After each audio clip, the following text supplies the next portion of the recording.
Hey guys, just a quick PSA before the episode begins. We had some technical issues today. The audio stopped recording for some reason, so I couldn't really recover anything. So all of the audio that you're going to hear is coming directly from the camera, so it's not going to be as good as it normally is or as good as this sounds.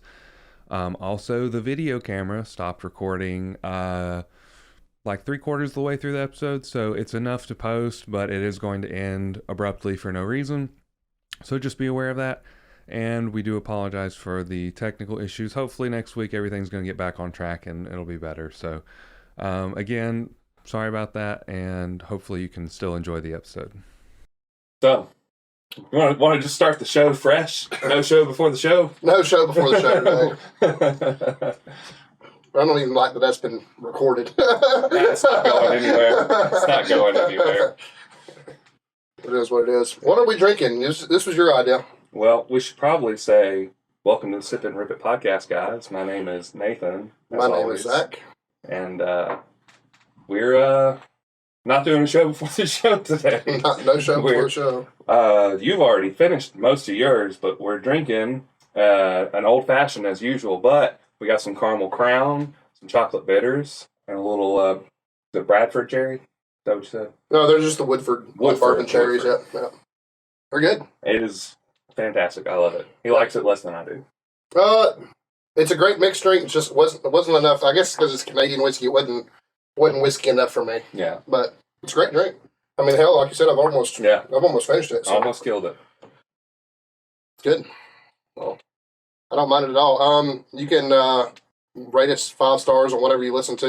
Spotify, Apple, all that good stuff. You can find me at Coleman_Barbell and him at Nathan Skedios. And this is our first show in like 3 weeks, so if we sound rusty, it's because we're already half drunk and we haven't done a show in 3 weeks. We've been away, and I feel bad because Braxton has been posting memes like the past 3 weeks. He didn't post one this week because I didn't post. I felt bad because I was like, if I post that we're not posting an episode, he's going to make another meme and it's going to make me feel bad. I'm just not going to, and I know we're going to get back on track next week, so we're just going to slide on through this week and make it to Sunday, and it'll be all right. We'll get there. Yeah.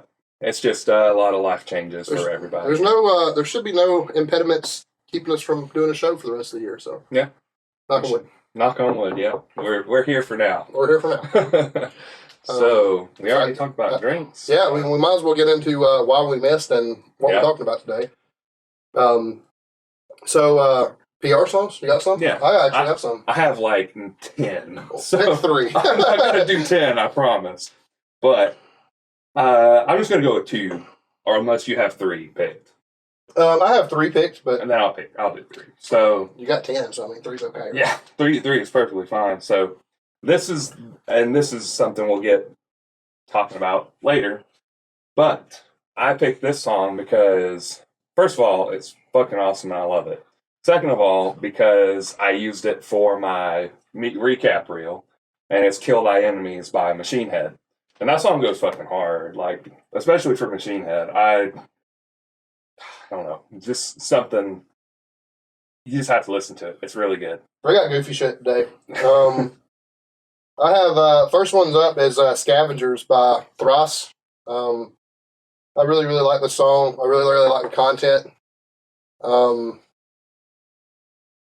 It's really dark, content-wise. The music's not super dark, but this is something I honestly, I find myself listening to this when I'm warming up. I don't typically listen to it when I'm lifting because it's not a heavy song, but it is still something to get you going. It is gym appropriate, yeah, absolutely. So, super, super good. I actually listened to the acoustic version, but the regular full-length version of the song is fine too. It's really good. But yeah, Scavengers by Thras. It's awesome. Fucking listen to it. And I'm going to go with a little bit of an old one, but I was listening to it during prep, and it got me pretty amped up. I can't remember what I was doing that day, but it might have been Deadlifts. But I was pretty amped up for A New Level by Pantera. I'm pretty sure like every metalhead ever knows that song, but man, it just goes fucking hard. Like Pantera hit it for you sometimes. It does. It does it for me a pretty good bit of the time. So a little bit more in the vein, I'll leave my other goofy one for last. Another good one in the same vein as what we're used to is Devin Shedeker from the Acacia Strain. His new death metal band, Grime Reaper, Yeah. has a song called Universal Exsanguination. I don't know what that means, but it's a fucking good song. Listen to it. It's way different than the Acacia Strain. It's definitely more normal American death metal than it is deathcore or anything like that. So fucking good. Goes hard. Grime Reaper though is the name of the band. My last one. Do you know who Archfire is? Yeah. So Golden Mouth of Ruin by You Archfire. posted them on a story, didn't you, recently? I think I did, yeah. Because it's It's got that crazy vocal break in it. Yes, it does. It has a lot of crazy vocal breaks. But it reminds me a lot of Cephalic Carnage when I was growing up listening to them. That's instant. When I heard this song, I was like, this sounds like Cephalic Carnage.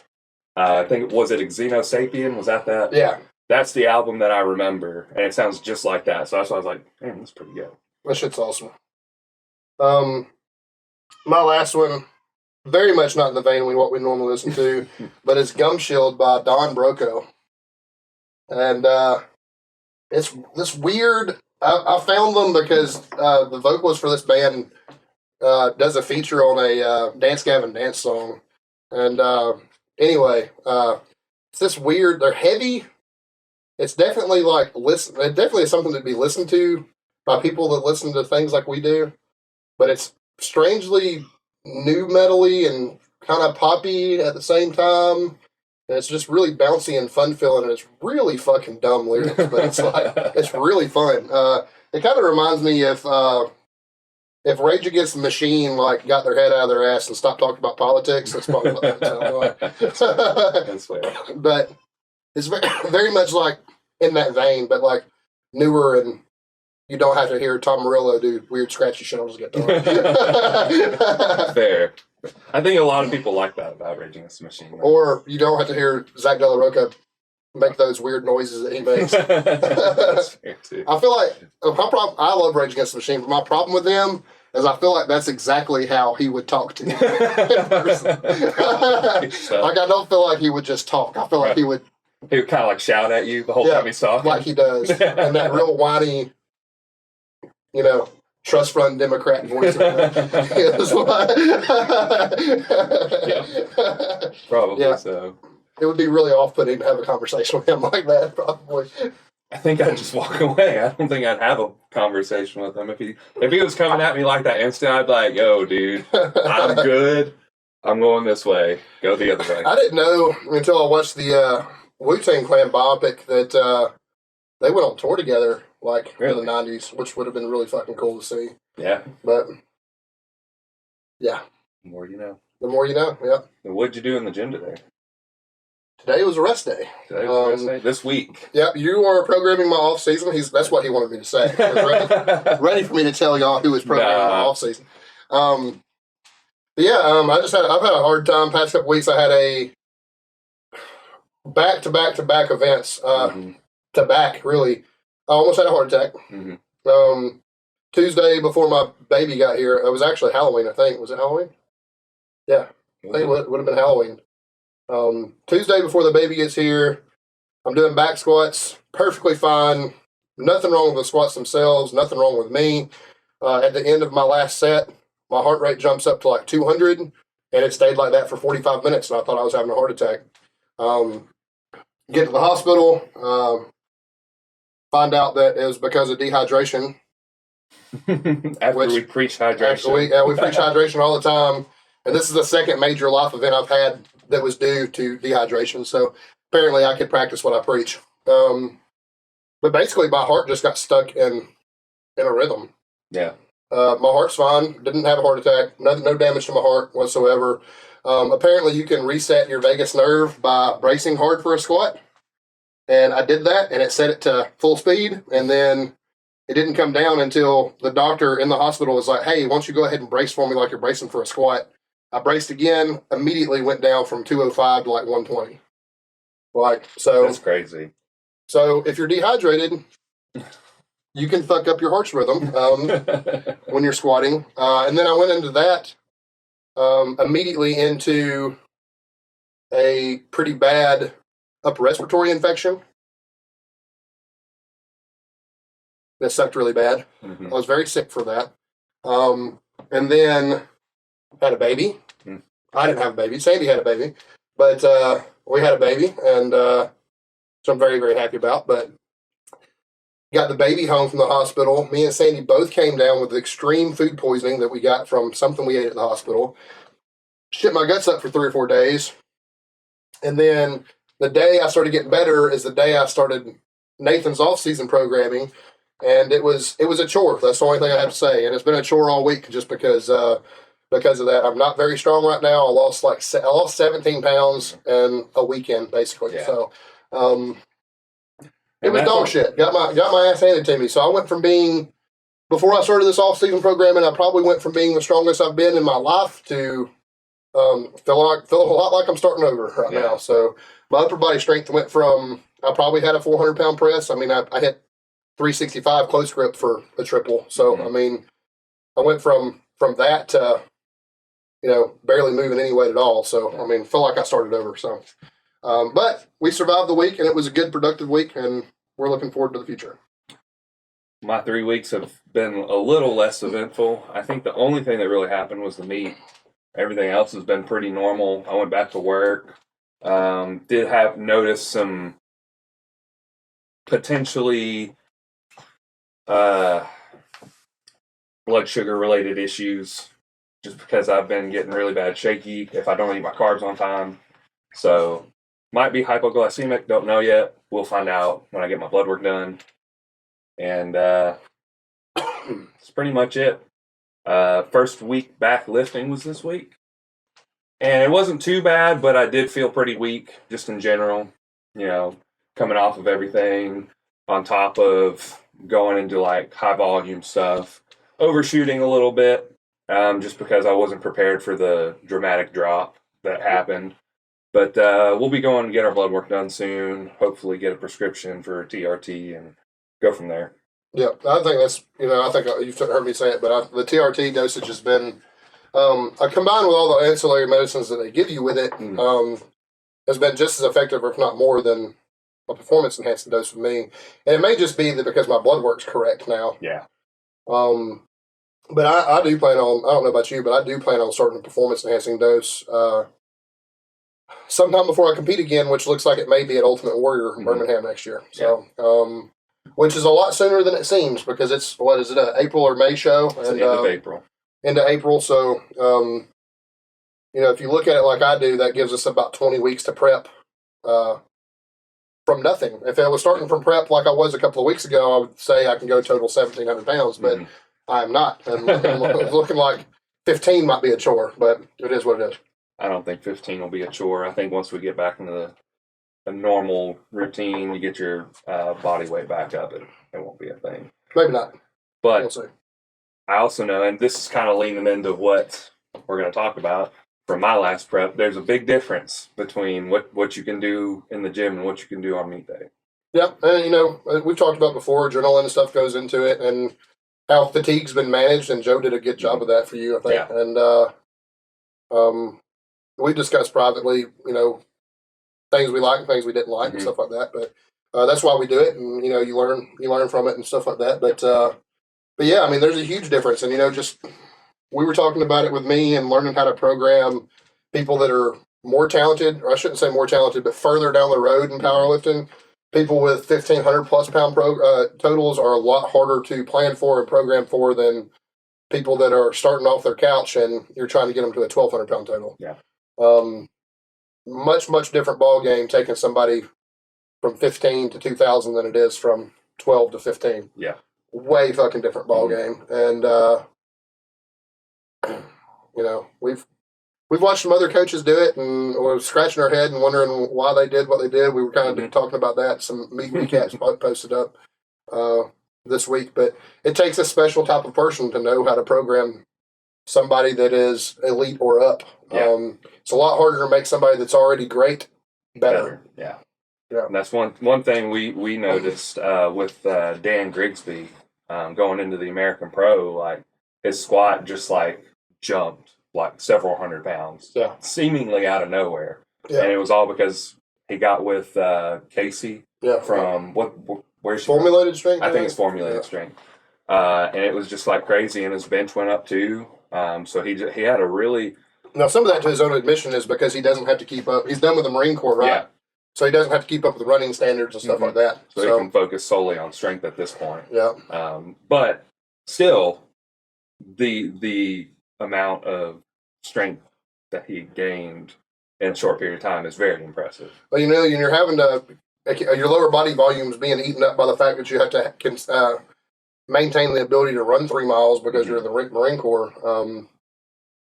And he's a 242 or 275, depending on where he competes. He's a pretty heavy athlete. That's going to eat up your ankles and knees and shit like that. And it's going to make it hard to progress the squat when you have to keep that standard up. I mean, when you're at that elite of a level, you know what I mean? So it's pretty wild because the guy went from having a 600-pound squat to having an 800-pound squat. Overnight. And even more wild that he didn't hit but one deadlift, which is... Yeah. Well, all of his deadlifts were... soft locks. I think it was a soft lock, and I think the third one fell out of his hands. But I can't remember.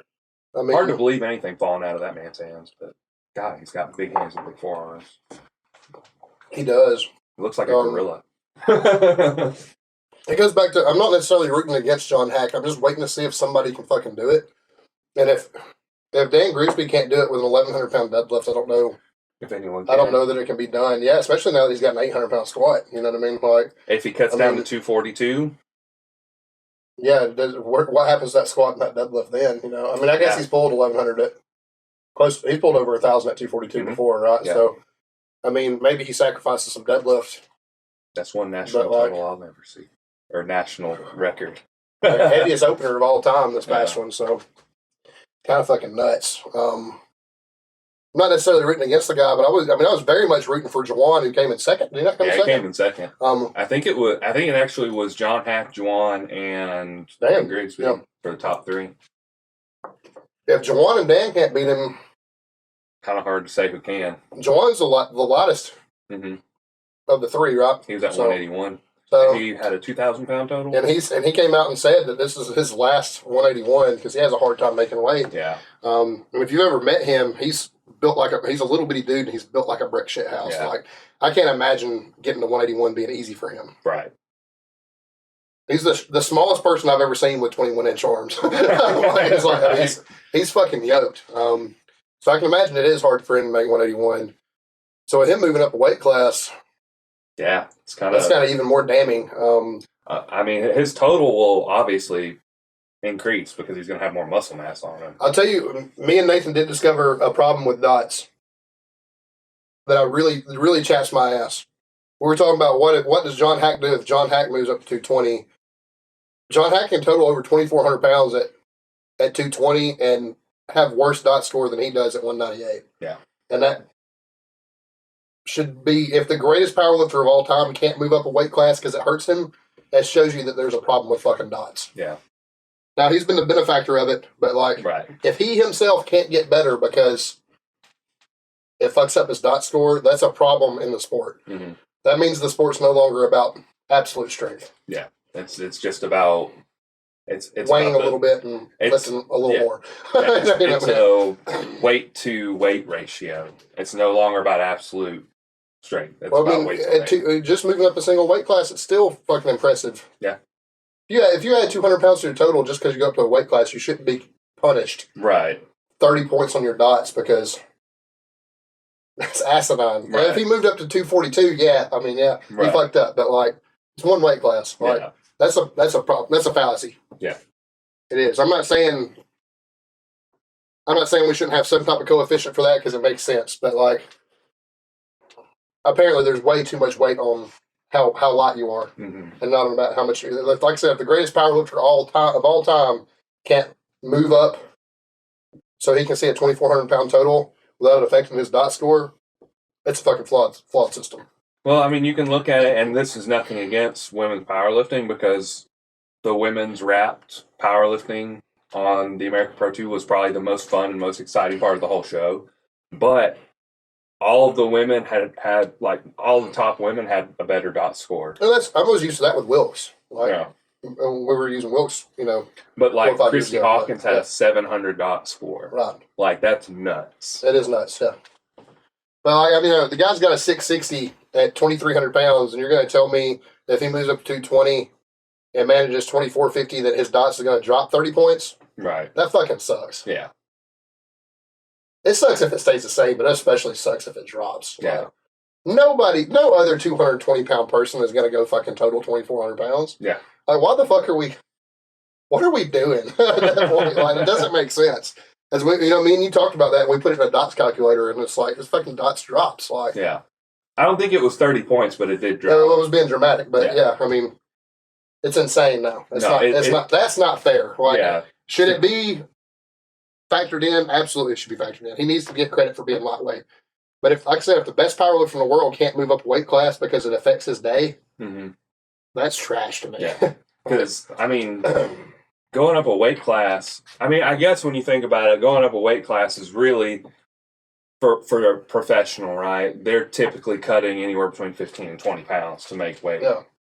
You think about it from that perspective, he's really probably weighing, if he went up to 220, he's really probably weighing like 240.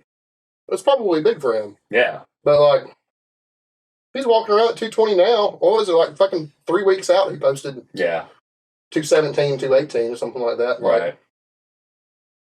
Everybody's seen him. We know how lean the guy is after his cut. Lean.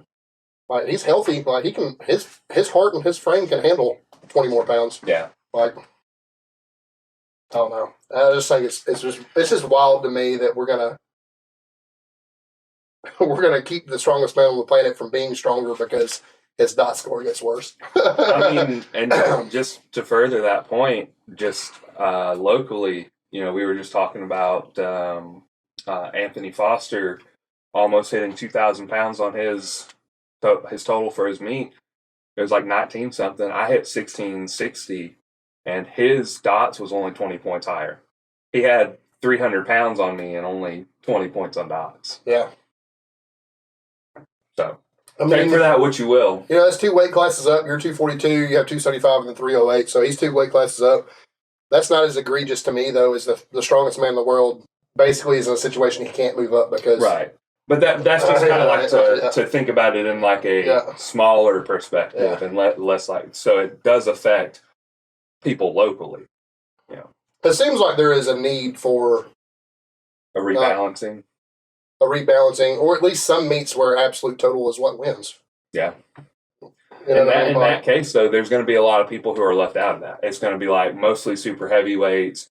Like it's going to be 242s and up, more than likely that are going. John Hadger's told 2,300 pounds. He's stronger than most super heavyweights. But in a general, you know what I mean? Like that's not going to discourage him from going. And he's a miss. I mean, that guy's Dan Bell missing a lift away from beating him. It's true. You know what I mean? Like maybe he has to miss more than one. That's fine. But like he's 198. You know what I mean? And he has 2,300 pound total. There's still not going to be too many people that beat him. No, that's true. Like, that's true. So I don't know. I kind of just have to think, what are we fucking doing? That'd be an interesting thing to talk to Ron about because Ron has gone from 165 to 181 to 198 to 220, and I think he's at 242 now. Yep. So that's the guy that's competed in 5 weight classes. I'd be interested to see what Ron's opinion of dots is. Yeah, I mean, because he definitely has been in it long enough that he was competing on Wilkes. Yeah.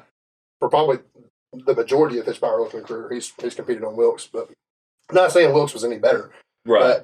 But I think it's asinine that the strongest man in the world can't move up a weight class because he actually gets worse if he moves up a weight class. It is weird. Like it's weird to think about that. Like you would think the stronger you get, the more likely you are to win, but it's just not true. Not an elite level. And it's a little sad. Of course, nobody's fucking. It's not like he's a bad powerlifter and just happens to be lucky he's a 198. No, he has a 900-pound deadlift and a 600-pound bench at 198 pounds. Right. Like the dude's phenomenal.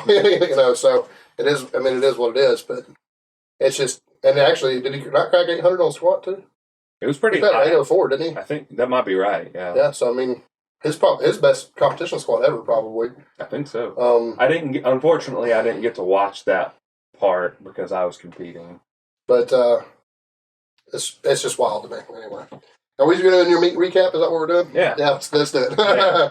So, talking about Battle of the Beasts 11 happened October 28th. I don't even remember the date. I should know all this shit. I should just know it. So that would have messed up my timeline. That means I had my heart thing a little bit before then and got sick the week of your meet because that's the reason I wasn't there to handle you. So. Right. But it was okay. It was a little weird, and as I posted, I wish I did have you there just because I undershot everything by like an RPE scale, like an RPE 1. So like everything was like an 8 or a 9. Yeah. Which is good, but I could have added more to my total, more to my dots. It is what it is at this point. I still everybody knows if they've seen the post. I won the day and I won my weight class. Set 2 state records for bench and deadlift. Bench was pretty sure. Deadlift, I was unsure until I actually pulled. But I would like to go back and talk about prep because prep, dude, that's the story of this whole meet recap.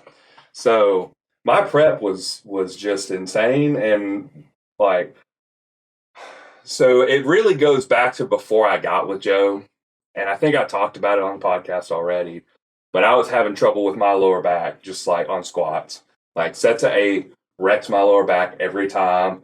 It got to a point where I was like lying on the floor, just like, this hurts so bad. Like, and it would go away, but like it just constantly hurt. And I was like, if there's anybody that can fix my squat, it's going to be Joe Sullivan. So I reached out to him. We started working together. Took me on some very unconventional paths, which I expected because Joe is very unconventional in his coaching methods. And that's another reason why I wanted to go with him, because I was like, the things he's doing are very different, and I want to kind of learn it and see what I feel like applies well and what doesn't. And so we honestly started on very lightweight squats and just kind of like building up a foundation. Took a long time of like back and forths, trying to figure out what he wanted from me. There's a lot of different, I don't know how to word it. It was just different ideas that I didn't know he wanted from me that weren't conveyed like the way I really could understand them until like several weeks in or several months in. So there was a lot of just like stuff that wasn't conveyed straightforward. Sure. And it was like stuff that I had to kind of piece together, like, is this what he wanting from me? And I'd have to ask him, and I'd have random like thought bursts at work, and I'd message him. I'm like, is this what you're trying to get me to do? And he's like, yeah, that's what I've been trying to do this whole time. I'm like, well, why didn't you say so? Like, if you had told me, I would have been doing that sooner. But nonetheless, it was a good prep. It was a different prep. A lot of the leading up to the peaking felt pretty good. Everything stayed relatively light, which was really weird for me and made me really uncomfortable. And then we got to the peak, and I was like, okay, things are going to get heavy. We're going to start working with some like real numbers. Squats were always real numbers. I squatted my heaviest squat prior to the meet and prep. I hit 545 for a single twice. And I was really stoked about that because like squats have been the whole reason why I got with Joe in the first place. So it's like, okay, we can like establish that my squats have gotten better. Bench press was like always really easy. Like my bench press was the best lift throughout the entire prep. And I knew it before I even got with Joe that my bench was going to be great. And then deadlift was the one where I had the most heartache, most headache, most physical ache. It was really challenging because he was like, the volume was incredibly low for deadlifts. So even for me, it was incredibly low. I wasn't sure why. The weight wasn't getting to where I wanted it to. I was getting frustrated, and I voiced my frustrations several times. I was like, I don't understand why we're doing this way, because I am very unconfident right now, and like nothing's going right. Everything's feeling weird. Everything's feeling harder than it should. Leading up to the meet, it was like 2 or 3 weeks out, and he had me capped at like a 545 pull or something like that, or 495 pull maybe. And I was so mad, and I was like, this cannot be it. Like, this cannot be it. So I threw 545 on there and pulled it. And I was like, this cannot be it either. Why was this hard? I threw 585 on there and I couldn't move it. Like, I got it barely off the floor and I was like, what the hell? This should be like a 3 or 4 rep max at this point. So I was incredibly frustrated. And I didn't tell Joe any of these lifts happened. Like, this was me in the gym fighting the barbell because I needed it mentally and I failed, which made it worse, obviously, because you don't want to fail any lifts leading into a meet. And so I just like frustrated, yelling, screaming. I think I was the only one in the gym. So I was just like throwing a fit by myself and just kind of like let it cool down. Just like, whatever, I'm going to finish the day and go home. The next week, which was 2 weeks out, I went in there and he basically said, pull up to an RP9 and call it there. And I was like, okay. I pulled 585 and moved slow. And I was like, this is not all that I have. I can do more. I need 635 mentally. Couldn't break it off the floor. And I was just like, so mad. So like, this should be like an RPE 8. Like, I should be able to pull this off the floor right now. Didn't happen. Deadlifts were my greatest enemy the whole prep. And a lot of it boiled down to technique changes, which were in the end positive. Like, I will not say that they were not good changes. They just made me feel weaker. It was different. So trying to rewrap my brain around pulling a different way on top of the lack of practice, because I was only deadlifting once a week, which is fine, but I was only deadlifting once a week, and those sets and rep ranges were vastly different. And I had no idea what to expect. And a lot of times it was a couple sets of 3 or 4. Yeah. So I felt like practice didn't happen enough, especially when learning a new skill, right? Okay. So that was my biggest issue going in. And at that point, when I couldn't pull that 635, I got so mad. And this has happened to me before, but it's kind of like something snaps and I just don't care anymore. And it's like, whatever happens, happens. This is just, I don't care. Like, I have no more energy to put into this. I don't care if I go out there and I bomb out on squats and I leave. I don't care anymore. And I went in for it was like a Monday workout as a pump day. Didn't put a lot of effort into it because he told me, don't put any effort in this. Just go in there, do some work, go home. Okay, whatever. Wednesday rolls around and it's like 2 plates on squats, 2 plates on bench, 3 plates on deadlift. Maybe might have been 2 plates on deadlift. I don't remember. It was a bunch of light shit. And squats hurt my knees so bad I couldn't stand it. And it hurt to move. And like everything was like bad. Even bench press was okay. Bench press has never been an issue this whole prep. Deadlift, my knees hurt. Everything felt so bad. And I was just like, I went from complaining that I couldn't pull 635 to, I don't know if I can pull 3 plates. Like, everything hurt so bad. And I might have talked to you and ended up going to the chiropractor and like got adjusted. And that I was talking to the chiropractor and I was like, my knees are so bad right now. Everything hurts. And I explained to her what was going on. She said, well, we have this, I forget what it was called. Some sort of, it was like sonic therapy or something like that. It was sound wave therapy. And she was like, you should go in there and get it done on your knees, because if it's a lot of inflammation, then that's going to eliminate some and it's going to be centralized. So it'll be all around your knees. So everything around your knees will be okay in a few days. So that sounds great. So I went over there, got that done. She said, your knees might hurt for a little while, whatever. My knees never hurt. Like, I put some ice on them, or ice packs, because they recommended it. I'm not a huge fan of it, but I was like, whatever, if you tell me to do it, I'm going to do it, just to get through it. So did that, and funny enough, no knee pain at all when it came to meet day. I was like, man, my knees feel great. Like, this is legit. So shout out to Alabama Line. If you have some knee issues, go down there and talk to them, because they can do that sound wave therapy. That's what I get done to my elbows. That's where I go, and that's good shit. Yeah.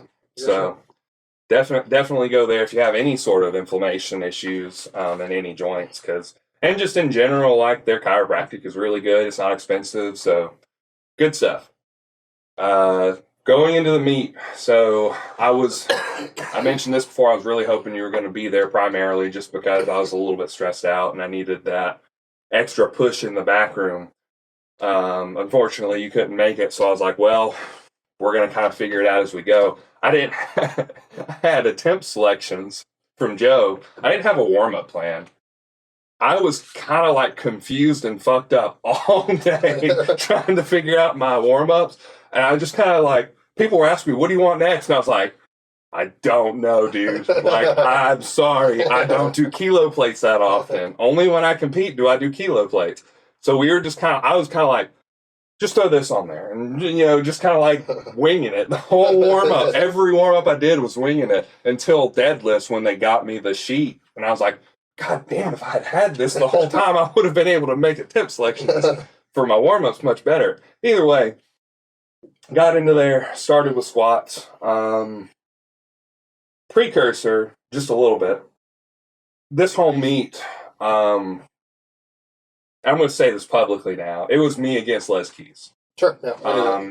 Everybody knew it except for Les Keys, I guess, because he was His problem for not knowing it. He was very confident coming in, thinking he was going to win, and he made that abundantly clear, both in weighing in and in the warm up room area, whatever. Went in for my first squat, and I felt pretty good. I was a little unsure, kind of felt a little weird. Squats, obviously not my strong point. I went in there and I squatted. Tell you what. He's got the lifts. I have the lifts. He's got them. I'm going to pull them up real quick because Joe sent me the attempt selection. And all of my openers were the same. The only thing I adjusted was, I think, last attempts. So 232.5 kilos on the first squat. And it went well enough. Like, no issues. I was fine. I made sure to hit squat depth, because I was like, I'm not missing an opener for depth. So I made sure to sink it, get it up. 3 white lights, everything's good. Get ready for my next attempt. I believe I went with 250 kilos. And got it. Felt pretty good. Prior to this, I'm going to tell this story. Les Keys was back there, and he said that he went up 15 kilos for his second attempt, hoping to jump somebody. I was the person that he was trying to jump. He didn't jump me. So just throwing that out there for anybody who was interested. Just to be clear, you didn't get jumped. I did not You get did jumped. not get jumped. No, Les By Keys, the 15 kilogram plan to jump you, did not jump you. Yes. Correct. Okay. This is correct. So he went in for his second squat, and I still hate this for him because it sucks. Yeah, you never want to see anybody get hurt. But he tore his quad. He did something that's pretty unprofessional. He dumped the bar, jumped forward. You're not supposed to do that. I know. I'm sure it was painful, right? I'm sure it sucked. But you're supposed to let the spotters take it off of you. He didn't get disqualified, probably because he's Les Keys and people know his name. That's a story for another day. But, the bar hit the ground. Fortunately, no spotters were hurt. There were only a few of them, so if a spotter got hurt, we were kind of fucked because they didn't have enough volunteers. Anyway, hate to see it because at the end of the day, I wanted to beat him at his best. Yeah. That's just the truth of it. But I came in next with a 250 kilo squat, got it. Everyone was a little nervous. I noticed that the spotters were a lot closer to me on that one, and everybody else moving forward on squats. But got it, no big issues, nothing major. I don't know the kilos because I didn't go with Joe's original plan on any of the third attempts. But I went with 572. I don't know what that converts to kilos. But I went with that. And I'm going to be honest, I cut the depth a little high, and I did that because I saw a dude cut depth really high, and I was like, there's no way they're not going to white light him and not white light me. So I went ahead and cut the depth a little high. I still got 3 white lights.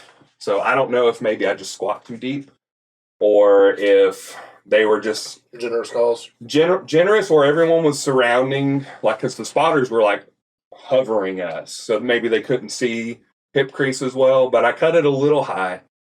Still got 3 white lights. After that, I felt great. Like, squats are out of the way. I'm like, I'm ready to win now because, like, bench and deadlift are where I win. That's the reason why I set 2 state records. Because, like, that's where I win.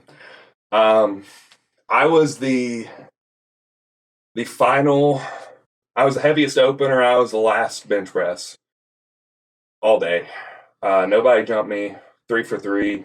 I opened with. Did he finish, by the way? Les Keys? He did. He did finish. He went and he benched 330, I believe. 104 pounds left. 104 pounds left. Was that what it was? 330. 106. Yeah, there you go. Whatever it was. Whatever Just kilo conversion. I was just curious. Yeah, just curious. Just openly airing that out there. I opened with 175. And it's funny. I was talking to this other 242 all day because there was 3 242s. I didn't even know he was a junior at the time because he looked like a grown ass man. Like, I was like, when I found out he was a junior, I was like, bro, what the fuck? He's gonna. I wish I remember his name, but he's gonna be really good one day. He ended up winning juniors overall. I think he had a 1,500-pound total, and I was like, Kid's good. Kid's good.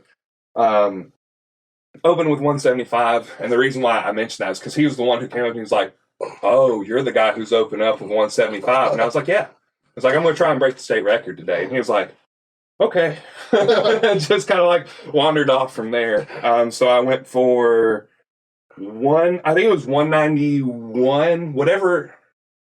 No, it was 190. I'm sorry. I went with 190 on my 187 and a half On your second attempt. on my second attempt. Or 190. I can't remember. Either way, I nailed it. Super easy. I already told you I went 3 for 3. Clipped the state record at 198, and like it flew, dude. I could have hit possibly the national record. It was like 451 or 452 or something. It flew. Everyone around me was like shocked. They were like, "Holy shit! He broke the state record at an RP7." Like, Bacon and Beer Bells. What's his name? Jonathan Oldham. He looked at me and was like, "Dude, you had a lot more than that." I was like, "I didn't even know it was going to move that fast." Like, bro, I would have put more on there if I'd known. And there was another gentleman who's a coach. I forget his name. He also complimented me on it, which was pretty cool. I got a lot of compliments on that bench press. Which was cool. It was nice. Broke the state record. Feeling still really good. Now I'm nervous because deadlifts are coming up, and deadlifts have sucked ass, bro. You heard the whole story. Deadlifts have sucked ass all prep. So going into warm-ups, I'm just kind of like playing. Like, I don't know what I need to do. I don't even know what I'm going to be able to hit. I don't know what my attempt selection is going to be. So I just kind of winged it. Warm-ups didn't feel great. I was already having some lower back, not pain, but like a lower back pump from the squats. And I actually had some cramping. I didn't mention this. I had cramping during my warm-ups on bench press. So I actually wore a belt through all of my bench presses, which I don't normally do. Which also always makes Desi nervous because she's like, he never benches in a belt, so it's weird. Yeah. Like, it's just not what I normally do. But it helped keep my core tight, which helped keep the back. a little less cramping. I was still feeling it even on some of my, I think it was on my first and second attempt. I still felt cramping in my lower back, but it was just like I had so much power in my chest and triceps that I was able to get it so quickly that it never became a factor. Anyway, going backwards, going back to deadlifts. Still feeling a little weird, but I was getting through them. I don't remember if I was the last deadlift opener, but I was definitely the last deadlift of the day. So I broke the state record twice. I clipped it on the second attempt because I just wanted to make sure if I missed my third that I still had it. But I opened up with 262.5. Went 280, 286 or 287.5, I think. Or maybe it was 290 something. 288 to clip it, I think. And then I went 300, which Joe said 302.5, and I undercut it.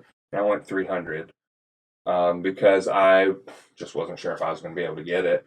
And I did get it. It was probably the hardest lift of the day. And it may have just been because I was tired. I didn't eat a ton because it was moving so fast. I didn't really have an opportunity to eat. I had a protein shake and some gummies and stuff, just kind of snacking.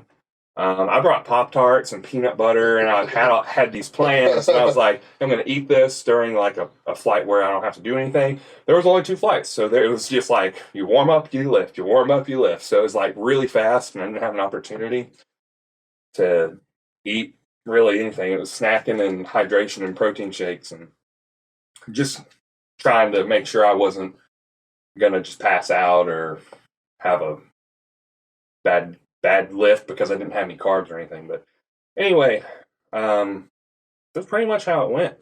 The only thing I didn't mention was and this is another credit to Joe. The day of, I took a 1 milliliter injection of nectar, which is choline carnitine, and I also took max uptake along with my oral, and I do think that made a difference in my performance of the day. I did not take any ATP, which I said I was considering, but I never bought it, so I didn't take it. But I feel like that did help. It did give me a good push. It probably, I don't want to say it saved my day, but it definitely made my day a lot easier. Good. So I talked for a long time. So do you have any thoughts or anything? No, I mean, other than I just wish I would have been there because it does help. If I'd had Joe's plan and seeing, I know you said on some things he was a little bit more aggressive, seeing you execute X amount really, really well, I could have been 302.5's okay. You can do this, you know what I mean? Or whatever the attempt selection may have been, you know what I mean?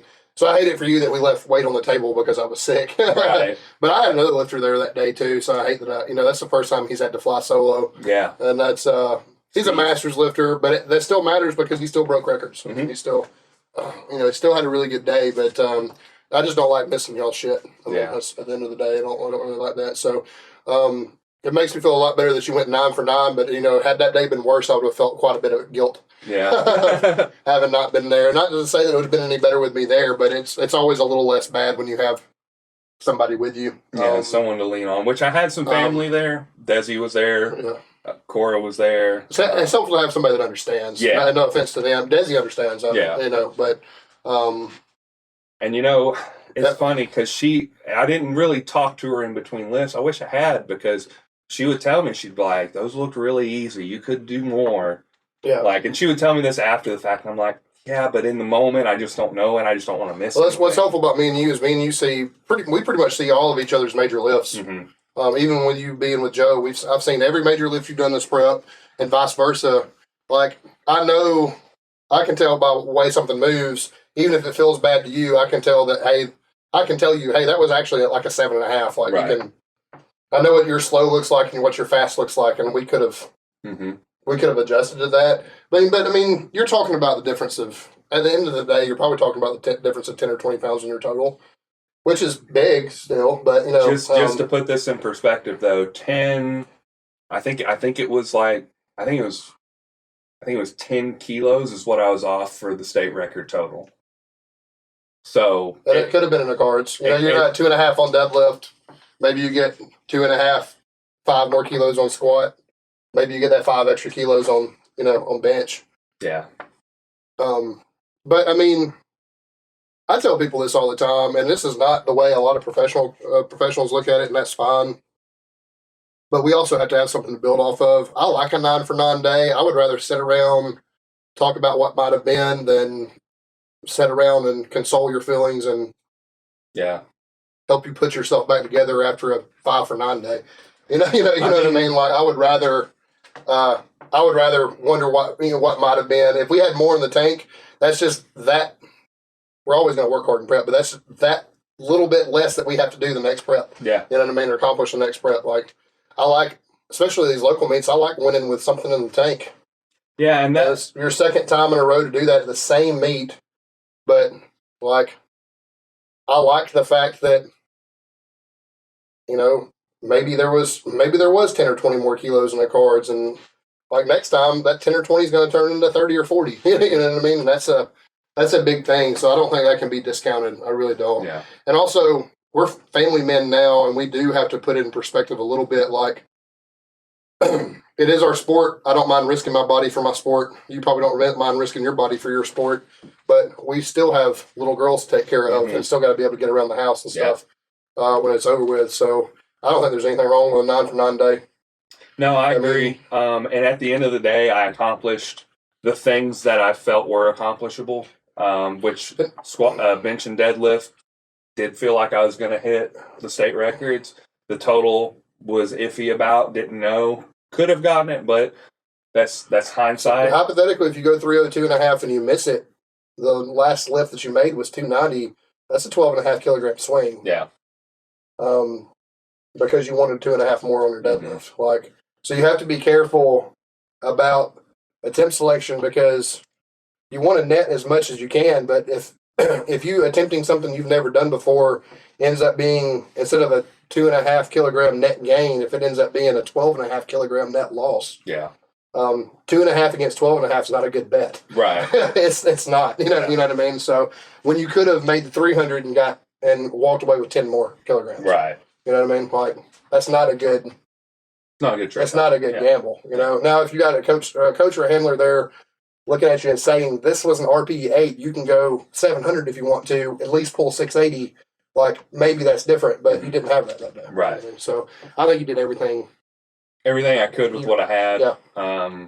It was all based on feeling, so it was just kind of like making sure that I accomplished what I came there to accomplish. I still won overall. That was the biggest thing. I told myself I want to. That was win. a first for you. Yeah, too. I wanted to win overall because I've always won my weight class, even when I was the weakest I'd ever been. Because nobody else competed. But I'd always won my weight class. I've never won overall. So this first overall win is nice. It was only 20-something lifters, and it was a local meet. It wasn't like high competition, but it still felt good to go out there and. Well, Ron posted about something like this. He's talking about some kid getting hyped up about a deadlift or something in the story. Mm-hmm. But like breaking a state record or qualifying for nationals or something like that, the powerlifting community seems so small because everybody's attached on social media to these things. But like those little things are things that most powerlifters never see. Yeah. So like it is a big deal that you broke records and you won your first local meet and that you qualified. You have a qualifying dots and stuff now. Like, are you going to win if you go to nationals? Me and you both know that you're probably not going to win. I mean, the goal is though to eventually get there, and you can't go win at nationals until you've qualified for nationals. Right. And you probably can't win nationals until you've got your teeth kicked in a few times at nationals. Right. So it's not a little thing. Yeah. Regardless, you know what I mean? It's not they weren't small accomplishments. Right. They were still pretty fucking huge. And you've already accomplished more than what most of us will see. Yeah. You know what I mean? So which it is cool. It's cool to be able to see all this come to fruition on one day, because you think about all the trial and the tears and the sweat and the blood that you pour into this sport all for one day. Because that's really what it is. It's 1 day. It's 9 lifts. It's 9 minutes. Like you put 9 minutes if you're slow. Yeah, 9 minutes if you're slow. Like, yeah, you have a total of 9 minutes. That 364 days in exchange for 9 minutes. Yeah, that's the trade off. Yeah. Like really, that is, and so you do have to be appreciative and take perspective in that. But you also have to realize just because you've done these things, it doesn't mean it ends. It doesn't mean it stops. You can't just be like, I want to meet, I'm done. I mean, you can if you want to, but if you want to continue to grow, it has to be like, I did win, but now I got to win at a bigger event. What if there's 50 people at the next one? Right. Or 100, Yeah. which is crazy. Thinking about past events and stuff and how I've done and what all it took to get here, and Man, you went 4 from years 1,200 to 16 to 6 and nearly 17 in 4 years. 4 years, Yeah. yeah. So I mean, you've added 100 pounds a year. You know what I mean? Yeah. The whole time you've been doing this. So I mean, really, it's not been 4 because your first meet was beginning of 2020. So Right. I started at the back end of 2019. That's when I really started powerlifting. Yeah. That's when I got with you and started learning how to powerlift. But on the platform, you've done it in less than 4. Yeah. 3.5. It's three pretty. and a half years. So It's pretty close to 4 because my first meet was in February. Yeah. So we got to think we're 4 months out from the time you competed. You'd have been 4 months out from February. So 3.5 years. Yeah. So it's pretty incredible. Pretty meteoric. We've talked about that before with you, but especially coming from somebody that bench pressed more than they squatted the first 6 months you were with me. Maybe there's a reason why I'm still doing really well on bench press. Probably because I was a bro for so long. I was a bro for like freaking since 2012. I mean, it's paid off. 2012 to 2019. I mean, 7 years of bro work. Bench press may be. It may be the underrated lift in our sport, but I mean, you think about yourself, but then you think about higher levels. Like nobody can fuck with John Hack, and it's because he bench presses nearly 600 pounds at 198. Yeah. Like, is he a great squatter? Yeah, he's a great squatter. He squatted 800 pounds. Don't get me wrong, but like every pro squats 800 pounds now. Yeah. Like, Bench press 900. That's not uncommon. The deadlift 900. Yeah. Yeah. Is that what you said? Bench press. Oh, sorry. That'd be nice. That would be nice. That'd But be I mean, insane. that lift is separating people from the rest of the herd right now. I mean, and it really is. Well, you think about it. Jawan's bench too. I mean, he's another fantastic bench presser at a lightweight. Like, I mean, he has a huge squat and he has a decent deadlift. But man, the bench closes the gap. 181 pound dude, his bench press is 500 pounds. Like, what the fuck are you gonna do about that? Right. Like, that's huge, dude. Most people his size, even elite lifters his size, have 380 pound bench press.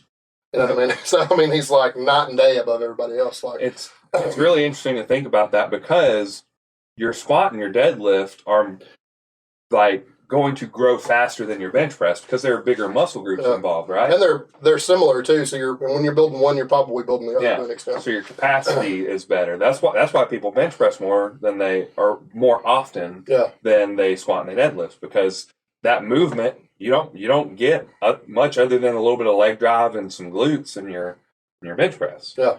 So like maybe some upper back when you're pressing down, but I mean it's primarily chest, tricep, shoulders. Like that is the prime movers. Yeah. You don't get that lift from either the other lifts, so you have to practice it more. And I feel like the reason why it separates like as it gets bigger is because these lower body lifts are just going to advance quicker and faster than your bench press. Well, you got twice as much volume on them. So, I mean, it is what it is. Like most things, we talked about this before, but I've taken as long as 16 weeks off of deadlift and then grown my deadlift by squatting 3 times a week. Yeah.